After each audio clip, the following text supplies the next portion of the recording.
Money divine counter part. ఇప్పుడు నేను divine ఫెమినైన్‌గా ఉంటున్నాను. సో, నా డివైన్ మాస్కులైన్. నేను మ్యాట్రిక్స్ ట్విన్ను. నా స్పిరిచువల్ ట్విన్ నా లోపలే ఉంటున్నాడు. సో, అదే లటు మీరు మాస్కులైన్‌గా ఉండొచ్చు, ఫెమినైన్‌గా ఉండొచ్చు. మీ స్పిరిచువల్ ట్విన్ మీ లోననే ఉంటున్నారు. సో, ఆ ట్విన్‌తో కలిసి మాట్లాడండి. ఆ ట్విన్‌తో కమ్యూనికేట్ చేయండి. ఆ ట్విన్ మీరే క్రియేట్ చేసినారు క్యారెక్టరిస్టిక్స్. నన్ను ఇట్లా ఇట్లా చూసుకునే ఒక మనిషి కావాలి. నన్ను ఇట్లా ఇట్లా అప్రిషియేట్ చేసే ఒక మనిషి కావాలి. నన్ను ఇట్లా ఇట్లా అడ్మైర్ చేసే ఒక మనిషి కావాలి. మీరే క్రియేట్ చేసినారు ఈ స్పిరిచువల్ ట్విన్‌ని.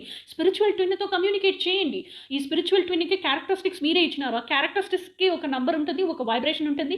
దానికి ప్రపంచంలో ఒక ఫ్రీక్వెన్సీ ఉంటుంది.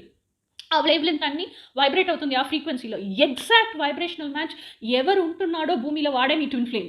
సో, మీరు ఇక్కడ కమ్యూనికేట్ చేస్తే, మీరు కమ్యూనికేట్ చేసేది ఆ ట్విన్ ఫ్లేమ్‌కి అక్కడ తెలుస్తుంది. ప్రపంచమే వాడిని పట్టుకొని తీసుకొనొస్తుంది మీ దగ్గరికి. మీరు ఎక్కడికి లైక్ సెర్చ్ చేసుకొని వీడికుండొచ్చా, వాడికుండొచ్చా అని చెప్పేసి ఎళ్ళవలసిన ఆశయం లేదు. కానీ మీ ట్విన్ మీలోననే ఉంటున్నాడు అని చెప్పేసి ఎవరు మీకు నేర్పియట్లేదు. అందుకోసం బయటుండే ఎవడో ఒకడిని వీడు నా ట్విన్‌గా ఉండొచ్చా, వాడు నా ట్విన్‌గా ఉండొచ్చా, వీడు నాకేం యాప్ట్ మ్యాచ్‌గా ఉండొచ్చా, వీడు నా డ్రీమ్స్ పర్సన్‌గా ఉండొచ్చా అని వెతుకుతా ఉంటున్నారు. No, that is not true. ఈ ఈ బయట సెర్చ్‌లో ఉంటున్నారు కదా! This is called separation consciousness. Okay. ఈ తర్వాత రన్నర్ చేసర్ ఫేస్ అంటే ఏంటో చూస్తాం. ఆ తర్వాత సెపరేషన్ హీలింగ్ గురించి చెప్తాను. So, next video runner chaser dynamics. Okay. Until then